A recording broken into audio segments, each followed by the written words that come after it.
Guys, this video is recorded for Hunt for India's Best Academic Contest organized by crazyengineers.com, and I'm Asifullah Khan, and this is my individual entry, and I'm from Dayanand Sagar College of Engineering situated in Bangalore, Karnataka. Here this is my motor control kit and I'm going to explain you about the components of the motor control kit. So starting from top, this is my voltmeter on my left hand side, and the right hand side I have my ammeter. Ammeter is used to measure current and voltmeter is used to measure voltage. Then after that I have MCB, which is miniature circuit breaker.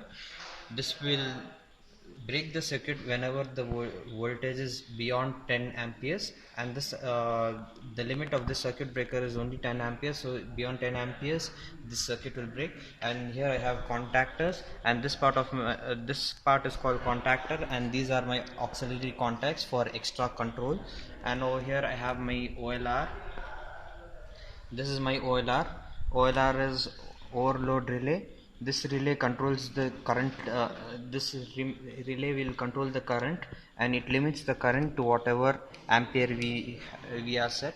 And over here we have timers. These timers are used to switch on and switch off. I have a timer which will act as an on delay timer, and one timer which will act as an off delay timer. And here, coming here, this is my push illuminated push button switches, and over here I have LEDs for 3-phase connection and one LED for single phase connection. These LEDs are for my contactor, and over here I have my control circuit. Then comes my power circuit, then again comes my control circuit. So I will be demonstrating you few experiments, how this kit works, how it is used, and what all application it has. This is my motor control kit, and I'll show you how the motor control kit works. So over here I have connected my kit to the motor, and this will show how it works. So to switch on any motor, you need a button to switch on. So I'll take supply from a single phase MCB and give it to push button connection, which will switch on my supply. And then again after some point the motor should stop, so that's why I'll connect a red color button which is over here. So that red color button will switch off my motor after I press that button. So I'll be demonstrating you the kit.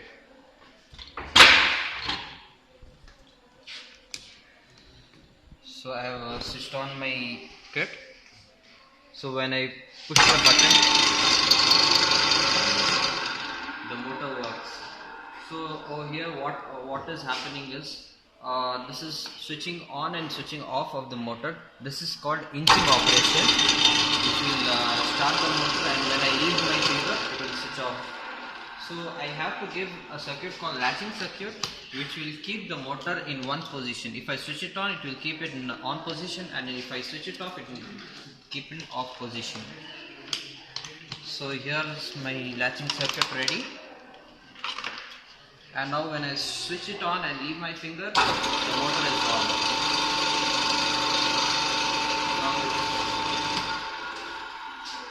Now this concept is used in our everyday life, where we switch on our pump motor to fill the water tank, and we switch off our motor to after filling the tank. So this is one type of motor. And now the second application, I will show you the second application. Now the motor is driving in one single direction. So now the motor is in anti-clockwise direction. So I'll change the terminals, the connections, and change the rotation of the motor. Now it is in clockwise direction. So this concept is used in lifts, where the lift should go on top. So the pulley over there on top of the lift will lift the lift to some position. Again it has to uncoil it. To uncoil it, it has to go in another direction. So you need forward and reverse direction for this supply. Now I am going to introduce timer. Now what my timer does is it will switch on after some time and it will switch off after some time. So I will be demonstrating you by connecting the timer connections.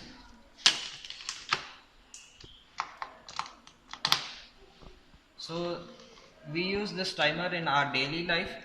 We don't have to rig up the circuit, but then uh, unknowingly we use this timer.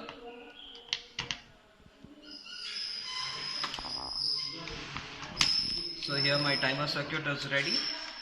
What I'll be going to do is I'll switch on manually, and I have set for 10 seconds, and after 10 seconds it should switch off automatically. So I'll switch on the motor. The motor will run for 10 seconds, and again it should switch off automatically after 10 seconds. So this is used in your day-to-day life, like microwave ovens, where you set the timer and switch it on, and when you don't need, like after some time it gives a delay of 30 seconds or 60 seconds. After 60 seconds again it will switch off. So what is happening is I'm manually switching on and it is automatically switching off.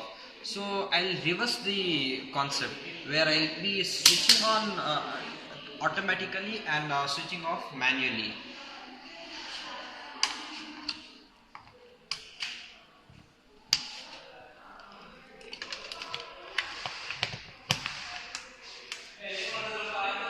Now I have connected the motor, where it will automatically switch on and I have to manually switch off. This is the main supply I am switching on. After switching on the main supply, there will be a 10 seconds delay. After the delay, the motor should automatically switch on. So here after 10 seconds the motor is switched on, and it will run until and unless I switch off. It will be in its state. When I switch off the motor switches off. So this is automatically switching on and and manually switching off. So this is where like this cycle is repeated with again and again for 10 seconds. Now what will I do is I'll switch it on automatically and switch off automatically. So here I have set the timer for 10 seconds. So my motor will switch on after 10 seconds. It will work up to 10 seconds and then switch off. So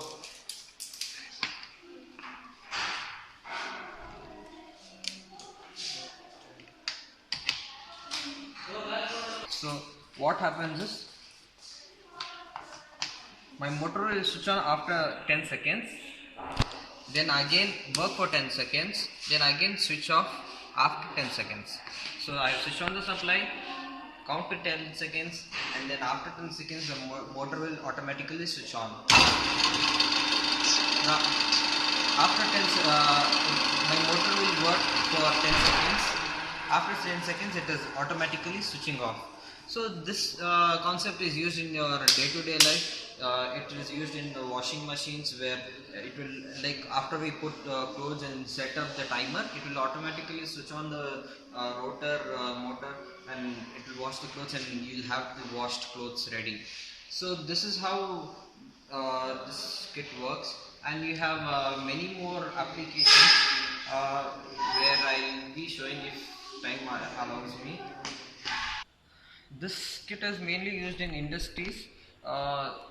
The advantage of using this kit is this is portable. You can take it wherever you want, whichever industry you want, and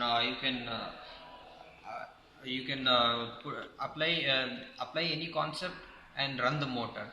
This is used only for AC motors. The limitations are over here is this is used for only AC motors, and you can use 4 motors. And to overcome these limitations, I have to introduce a PLC concept, where I'll be controlling by computer.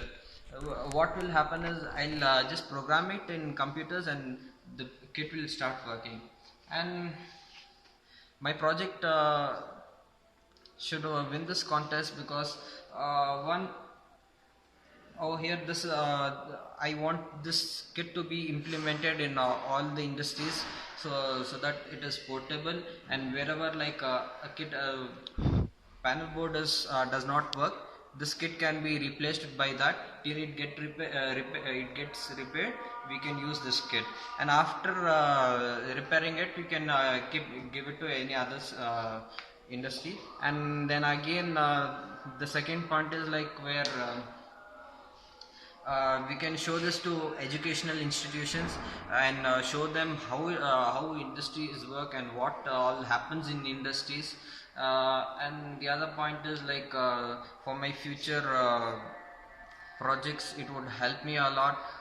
And the conclusion is like I can run 11 types of different motors, like with few slight changes. Total 17 types of different starters can be done in one single kit. So this can be implemented very easily, and this is user friendly as well as it is friendly towards the machines also. So the protection is for both humans and as well as machines. So both it is human friendly and totally economic. So this is how my kit works and the application of my kit does. So thank you for watching this video, and I hope I win this contest.